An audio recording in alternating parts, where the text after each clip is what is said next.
What is Andy Farrell's and the British and Irish Lions' strongest possible 23 to go and tour Australia in a couple of weeks' time? Now, as you guys know, this is a rugby channel based around the Springboks, but I just find the British and Irish Lions tour so interesting and captivating to watch that I really want to cover it here on this channel. So let me know what you guys think about that down in the comments. If you haven't, please leave this video a like, and if you're new to the channel, if you're from the UK, Ireland or England, let me know, hit that subscribe button and let's get into it. Now, first up, we've got the loose head props. Who's going to be wearing that number 1 jersey for the British and Irish Lions? Well, I mean, this whole British and Irish Lions squad is very, very stacked, and it was quite difficult for me to actually make a 23-man side because there's just so much competition, and you can go with basically a couple of variations of this team and it'll probably still be as good. But for me, we've got Ellis Genge, we've got Andrew Porter, and we've got Piers Schoeman. Now, Piers Schoeman is a South African. He does apply his trade for Scotland. He's a scrumming machine, but I mean, if you look at the likes of Volkolo, what Volkolo did to him in the Bulls Edinburgh game,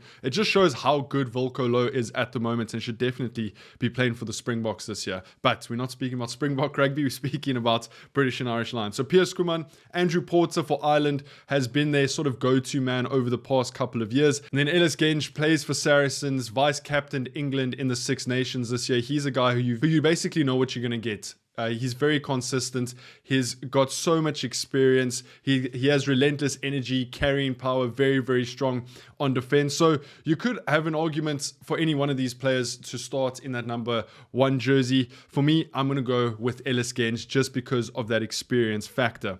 Then if we move over into the tight head props, we've got Xander Ferguson, we've got Tide Furlong, we've got Will Stewart. Now, obviously, Tide Furlong is the more experienced out of the 3. You've got Xander Ferguson, who began playing for Glasgow at age 18 and Scotland at 20. So, I mean, he's been in the system for ages and ages and ages and is probably one of the most informed tight head props in the world at the moment. I still do think the likes of a Thomas du Toit, who plays for Bath, is still probably one of the best tight heads at the moment. And then you got Will Stewart, who's sort of this rising star within the English camp and the Six Nations campaign that happened at the beginning of the year. So you've got Will Stewart, who's sort of the new guy on the block. You've got Xander Ferguson, who's been doing it for Scotland for years and years and years. And I think he's only about 28 or 29. And then you've got Tide Furlong from Ireland, who is the more experienced guy there. I'm going to go with Xander Ferguson here, pair him with Ellis Genge, who will bring you more of that experience. Xander Ferguson has a lot of experience, but he's more of that dynamite package that will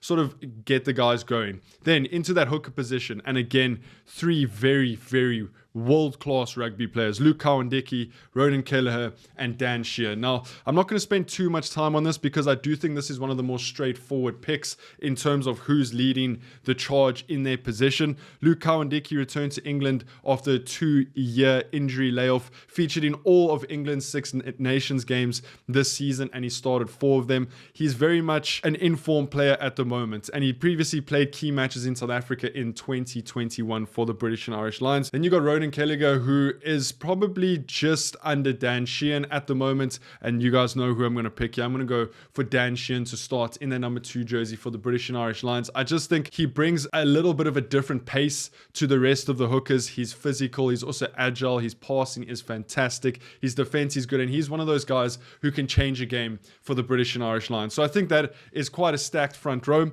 We then move over into the lock department. Now, for me, I do think there's 2 locks here that are head and shoulders above the rest. We obviously have to include Maro Itoje, who will be captaining the British and Irish Lions. A lot of people, I saw mixed messaging on this from fan bases, whether they wanted him or not. Obviously, I think Caelan Doris would have been captain if he didn't get injured. It would have been a fun race to see if it's going to be Maro or Caelan Doris, but Maro Itoje ended up getting it. So he's going to be playing that number 4 jersey for me. And then in that 5 jersey, I'm going to put Ty Byrne. Now, he played for Munster against the Sharks this last weekend, and I, for the first time, got to see him play live and take on the likes of an Eben Etzebeth, and he is an absolute workhorse. He can also cover that flanker position, which makes him a little bit of a utility forward, which is also just adding more strings to his bow. I think he's like a sort of a Peter Steph du Toit if you're speaking about South African rugby players. He can play flank, he can also play lock, and I think he's definitely one of the most informed locks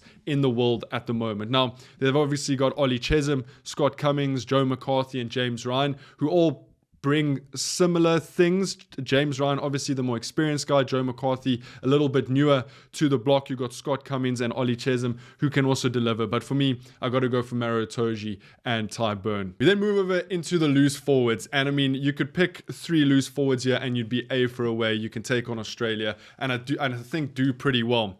Jack Conan, Tom Curry, Ben Earl, Josh van der Flier, Jack Morgan, and Henry Pollock. Now, Jack Morgan and Henry Pollock are kind of the new guys on the scene. We all know what Henry Pollock's been up to. He's a polarizing character. I love watching him play rugby. I think rugby needs more Henry Pollocks, and if he can back up what he's saying and his actions with what he does on the field, then I think 100% go for it. But as soon as it starts turning over into his performances on the field start dipping and he's still talking a little bit of rubbish, then that's where the problem is. But if he can keep performing at the level he's been performing, he can chat as much cuck as he wants on that field. Then you've got Jack Morgan, who plays for Wales, plays for Ospreys, is unbelievably talented. He's young, he's hardened, he's just what you want out of a flanker. And for him to come out of Wales is quite a surprise. But Jack Morgan could definitely start a couple of test matches against Australia in this series. And then you've got sort of your 4 more experienced guys: Jack Conan, Tom Curry, Ben Earl, and Josh van der Flier. So who am I gonna play in that 6 jersey? For me, I'm going to go for Henry Pollock in that 6 jersey.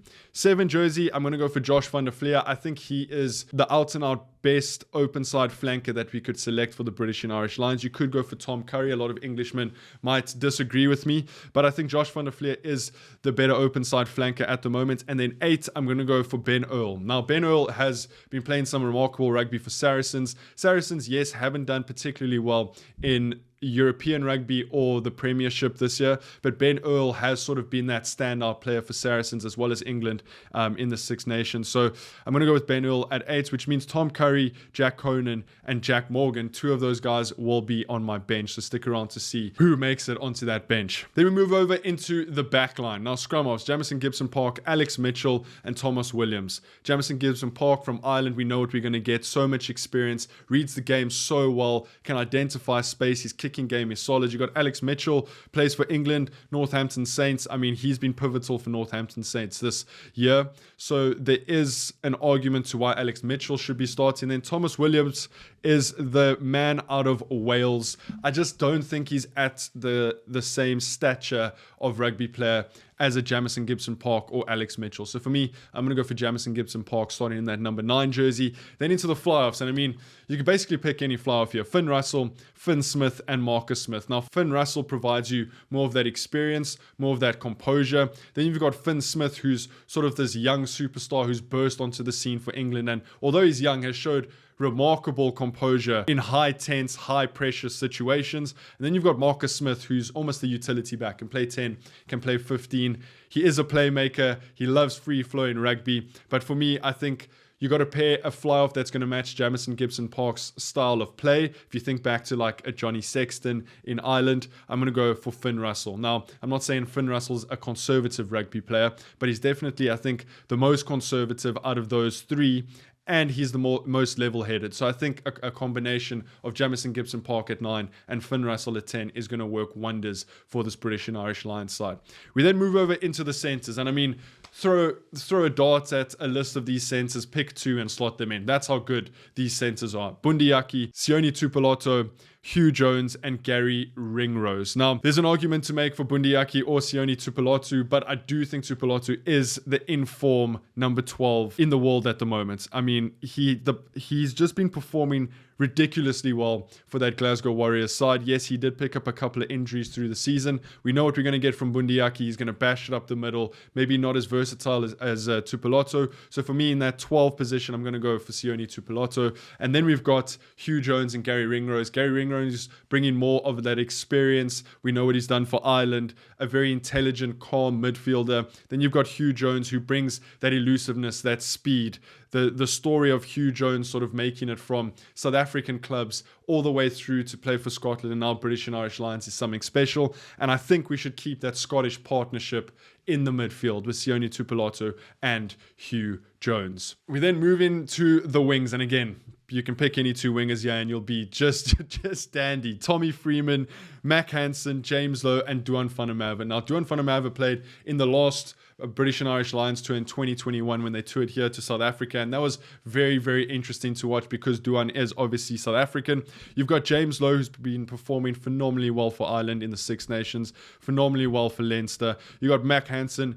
You know what you're going to get. He's explosive, dynamic. He can step you in a phone booth. And then you've got Tommy Freeman, who's sort of the newest guy on the block, who can fill in at fullback, who can fill in at center, who can fill in at wing. I think we got to go with Tommy Freeman and James Lowe here. I just think on form, Tommy Freeman and James Lowe are the two best picks in terms of wings. You can go for Mac Hansen or Duan van der Merwe. There's absolutely no issues there. But if we're speaking about the strongest possible 23, I'm going to go for Tommy Freeman and James Lowe. Then into the fullbacks, Elliot Daly, Hugo Keenan, and Blair Kinghorn. Now, I think this is a coin toss between Hugo Keenan and Blair Kinghorn. Yes, we know what Elliot Daly can do, but I just think Hugo Keenan and Blair Kinghorn are two of the best fullbacks in international rugby at the moment. And I would argue that Blair Kinghorn might be the best international fullback at the moment. I mean, he's multi-skilled. He can play wing. He can play fullback. He can slot into fly-off. He can slot into center. So for me, I'm going to go with Blair Kinghorn in that 15 jersey to control it at the back. He's so good under the high ball, and he can really break open a game, whether it's on counter-attack or the first phase of play.